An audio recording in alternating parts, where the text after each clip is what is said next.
आप लोगों की बहुत उत्सुकता है, मैं जानता हूँ। सवाल करने की ज़रूरत नहीं, क्योंकि 50 की संख्या में है। एक ही सवाल रिपीटेड करेंगे आप तो हमको परेशानी होगी आपस में सुनने में। आप सबों के मन में ये सवाल है कि मैंने वीआरएस ले करके एक राजनीतिक दल का सदस्य बना, ज्वाइन किया।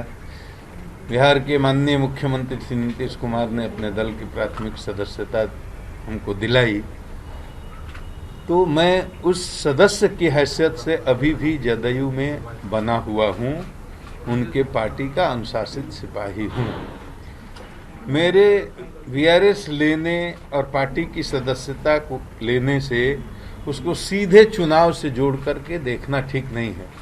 चुनाव लड़ने की संभावना थी, मैं हमेशा कहता रहा चुनाव में लड़ सकता था, किसी कारणवश ये समीकरण नहीं बैठा। राजनीति में बहुत सारी मजबूरियां होती हैं, तो मैं इस बार विधानसभा का चुनाव नहीं लड़ रहा हूं, लेकिन मैं एनडीए के साथ हूं, एनडीए के साथ रहूंगा। और जहां भी पार्टी एनडीए मतलब नीतीश जी का जहां भी आदेश होगा और भाजपा का, मैं दोनों दलों के लिए जहां जरूरत पड़ेगी वहां अपने प्रभाव का, अपने गुडविल का इस्तेमाल करूंगा।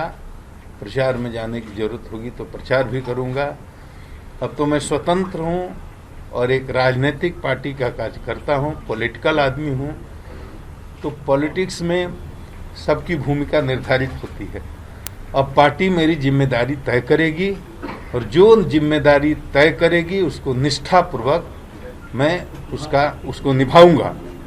जहाँ तक मेरे बारे में आपकी जिज्ञासा होगी, तो मेरे बारे में एनडीए के लोग सोचेंगे कि क्या करना है। मुझे अपने बारे में कुछ नहीं सोचना है और अपने बारे में कुछ नहीं बोलना। नमस्कार, मैं हूं अधिबा, आप देख रहे हैं दी कंटाव। बिहार की सियासत में इस वक्त तूफान मच गया है। जेडीयू और बीजेपी के टिकट बंटवारे में पूर्व डीजीपी गुप्तेश्वर पांडे साहब का टिकट कट गया। चलिए अब आपको गुप्तेश्वर पांडे जी की शुरू होने से पहले ही खत्म हो गई सियासी कहानी सुनाते हैं। वीआरएस लेकर सियासत में अपना भविष्य तलाशने आए गुप्तेश्वर साहब का हाल देखकर आज बच्चों को समझ में आया होगा कि कालिदास ने कैसे उस डाल को काटा होगा जिस पर वो खुद बैठे थे। दरअसल गुप्तेश्वर पांडे डीजीपी की कुर्सी से सीधे सियासत की कुर्सी पर कूदना चाहते थे, लेकिन सियासत ने पांव खींच लिए।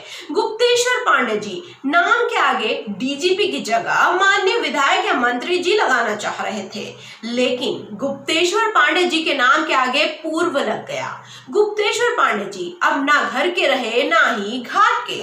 टिकट की चाह में गुप्तेश्वर पांडे ने नीतीश कुमार के बिहार को कागज पर क्राइम फ्री कर दिया था, लेकिन कहते हैं ना कि दिए के तले अंधेरा होता है। अपना घर जलाकर तमाशा देखने वाले गुप्तेश्वर पांडे ने फेसबुक पर अपना दर्द जाहिर किया है। लंबा चौड़ा लेख लिखकर पांडे जी चुनाव न लड़ने की बात कह रहे हैं। पांडे जी के लेख में ये कुछ लिखा है। अपने अनेक शुभचिंतकों के फोन से परेशान हूँ। मैं उनकी चिंता और परेशानी भी समझता हूँ।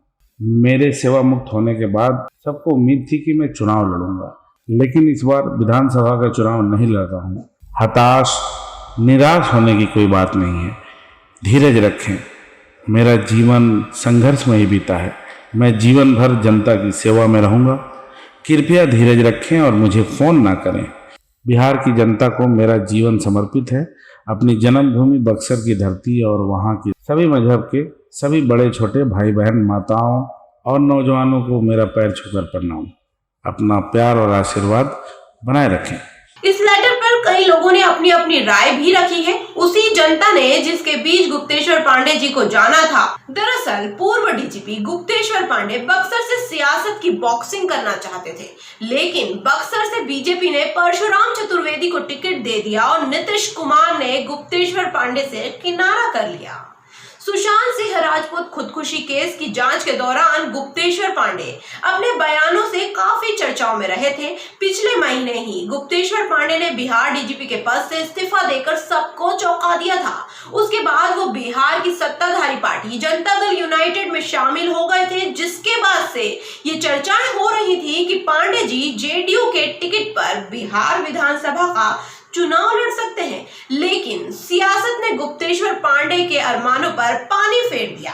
आपकी इस मुद्दे पर क्या राय है, कमेंट करके जरूर बताइएगा। वीडियो पसंद आने पर वीडियो को लाइक कीजिएगा और चैनल को सब्सक्राइब करना बिल्कुल मत भूलिएगा। तब तक के लिए धन्यवाद।